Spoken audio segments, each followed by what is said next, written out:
Abnormalities of cardiac rhythm, arrhythmias, may compromise cardiac output or induce cardiac ischemia. Appropriate treatment of an arrhythmia depends on accurate diagnosis of the type of rhythm disturbance present. Before we go on to discuss arrhythmia diagnosis, we need to briefly revise some relevant principles from cardiac physiology. We will focus in on the SA node at the cellular level to illustrate these principles.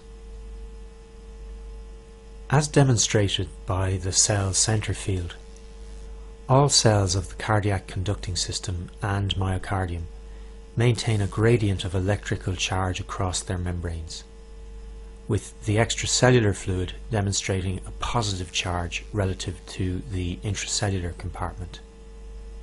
This polarization of the cell membrane is an energy-dependent process. However, as shown here, virtually all electrically active cells in the heart have the capacity to spontaneously and rhythmically open ion channels in the cell membrane, with consequent equalization of charge. This capacity to periodically depolarize their membrane in the absence of an external stimulus is termed automaticity. As the membrane spontaneously depolarizes, a threshold is reached and an action potential is generated, which propagates out to surrounding cells, ultimately triggering depolarization of their membranes.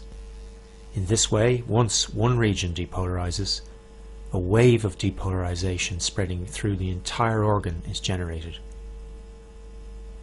Within the myocardium, depolarization spreads from cell to cell at a rate of approximately 0.5 meters per second.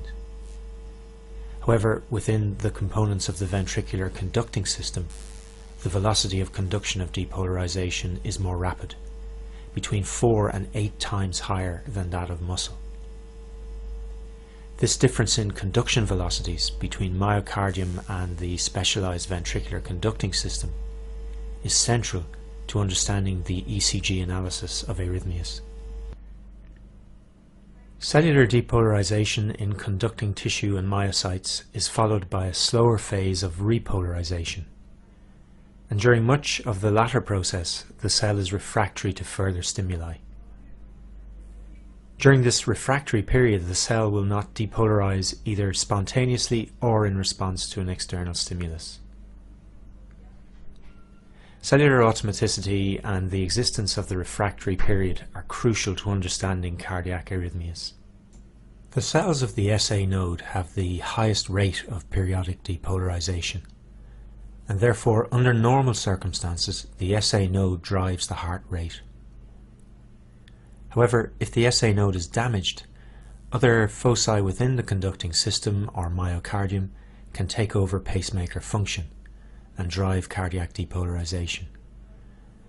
As one moves further down the conducting system away from the SA node, the automaticity of these latent pacemakers decline, and the heart rate generated by them will tend to be lower. When studying the videos in this section, it is very important that you are clear about one thing. In this section, section 4, we will only deal with the ECG diagnosis of arrhythmias in the presence of an intact ventricular conducting system. The diagnosis of arrhythmias in the presence of altered cardiac conduction is more challenging and must wait until section 5.